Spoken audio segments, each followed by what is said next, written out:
कि नहीं? अरे गिरफ्तारी थोड़े होगा, वो डायरेक्ट चिराई घर में जाएगा लोग। जैसे गोपालगंज के थावे दुर्गा मंदिर से सोने के मुकुट चोरी की घटना के बाद स्थानीय लोगों में चिंता और आहत की भावना बनी हुई थी। घटना के बाद प्रशासन भी एक्शन मोड में है। इसी बीच गोपालगंज के कुचायकोट से जेडीयू विधायक अमरेंद्र उर्फ पप्पू पांडे ने एक बड़ी पहल की है। उन्होंने थावे भवानी को नया सोने का मुकुट अर्पित किया है। यह पहली बार नहीं है जब पप्पू पांडे मंदिर के लिए भावुक हुए हैं। इससे पहले भी उन्होंने मंदिर और मस्जिदों के लिए एसी लगवाने की पहल की थी। अब तक एक बार पप्पू पांडे की ओर से मुकुट दान किए जाने के कदम से हर कोई गदगद है। इसके साथ ही लोगों के मन में यह भी सवाल उठ रहा है कि आखिर पप्पू पांडे के पास कितनी दौलत है कि वह लाखों रुपयों के मुकुट दान कर रहे हैं। आइए हम आपको इस बारे में बताते हैं।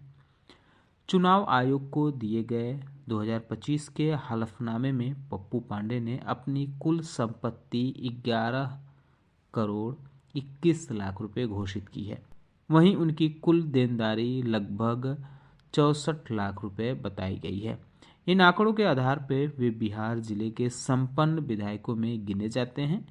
पप्पू पांडे के पास 9 लाख रुपए कैश है तो बैंकों में डिपॉजिट 2 करोड़ रुपए से ज़्यादा है। चुनाव आयोग के दिए आंकड़े के मुताबिक पप्पू पांडे के पास ज्वेलरी 5 लाख रुपए से ज़्यादा है और चुनाव आयोग को दिए एक और हलफनामे के मुताबिक विधायक पप्पू पांडे के नाम पर कुल 9 वाहन दर्ज हैं। इनमें 3 स्कॉर्पियो भी शामिल हैं। इसके अलावा उनके पास 5 टोयोटा फॉर्च्यूनर हैं। पप्पू पांडे के पास 2011 मॉडल का टैंकर भी है। हलफनामे में इन सभी वाहनों की कुल अनुमानित कीमत करीब 3 करोड़ रुपए बताई गई है।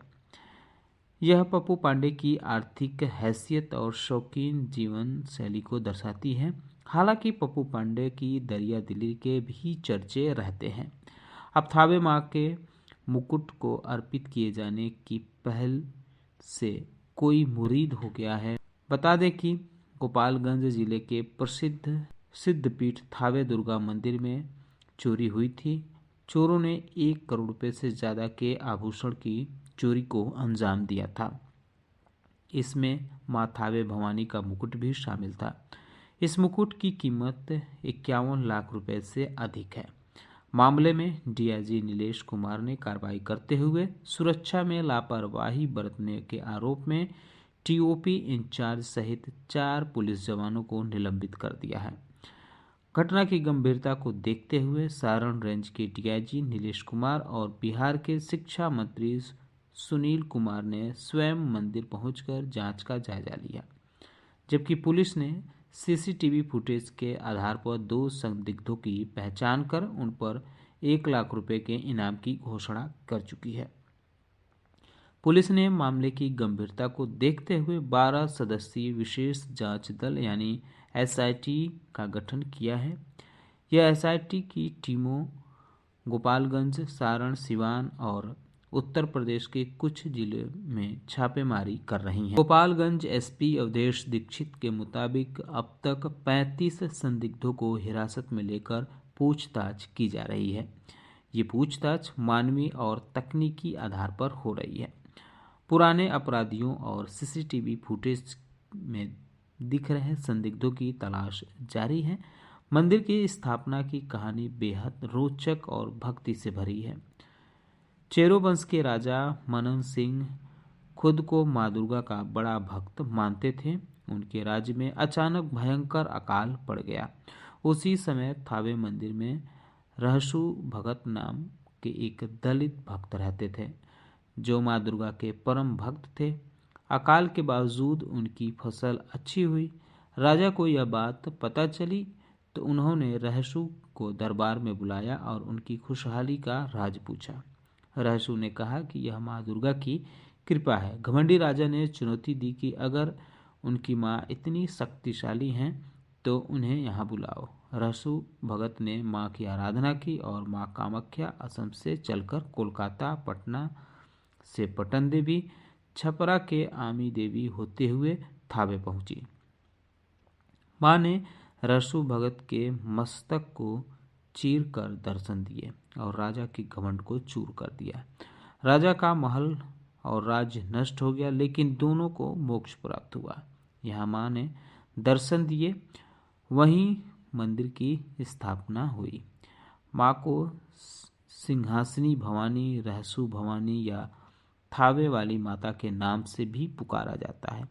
एक अन्य मान्यता हथुआ राजवंश से जुड़ी है, जहाँ राजा युवराज शाही बहादुर को स्वप्न में मां के दर्शन हुए और युद्ध में विजय के बाद मंदिर का निर्माण कराया गया।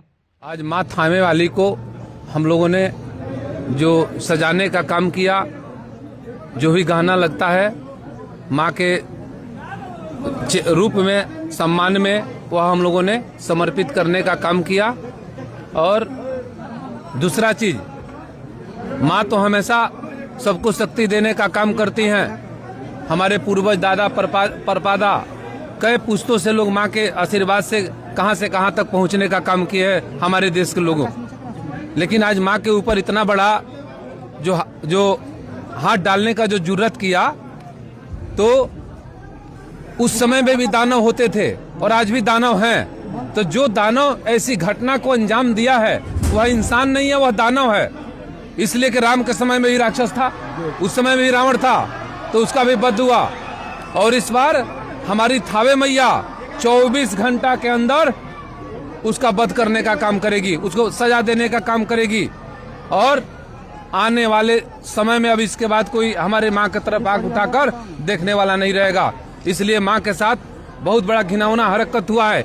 इसे काफी लोगों के अंदर दुख है, चाहे किसी धर्म मजहब का हो, माई सबके लिए माई होती हैं। और जब मैं इस बात को सुना, 17 तारीख के रात की घटना है, 18 तारीख को लोग यहाँ आ रहे थे, 19 तारीख को मैंने अपने फेसबुक से इसको पोस्ट किया कि मैं माँ का जो मुकुट है मैं उसका श्रृंगार कराने का काम करूंगा।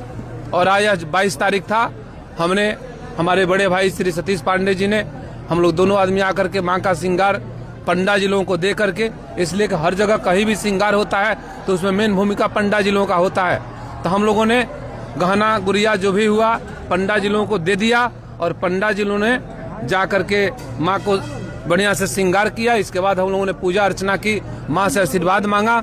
यही आशीर्वाद मांगा कि जो आपके साथ माँ ऐसा किया है उसको 24 घंटा से अधिक इस पृथ्वी पर रहने का कोई अधिकार नहीं है, इसलिए वो बहुत बड़ा गलत काम किया है। अरे चलिए, 5 गया है तो 50 आएगा, कोई दिक्कत नहीं है। माँ में हमारी बड़ी शक्ति है। आप देखते रहिए 24 घंटा के अंदर जो राक्षस लोग, हाँ तो हम तो दिल्ली थे ना, तो माँ हमी को चुनी तभी ना हम आए हैं। लेकिन गिरफ्तारी अभी तक उन लोगों की नहीं। अरे गिरफ्तारी थोड़े होगा, डायरेक्ट चिराई घर में जाएगा लोग। जैसे रावण को जलाया जाता है वैसे लोग जला देगा उन लोगों को, वो जहाँ होगा वहीं जल जाएगा। उसके लिए पृथ्वी नहीं है, यह पृथ्वी इंसान के लिए बनाई गई है और वे राक्षस है। और राक्षस का नरसंहार हमेशा से देवी देवता करते आए हैं और इस बार एक कलयुग में भी आप लोगों को देखने को मिलेगा। जो माँ के साथ जो घटना हुआ है, 24 घंटा आप इंतजार करिए, देखते रहिए। बहुत बहुत धन्यवाद।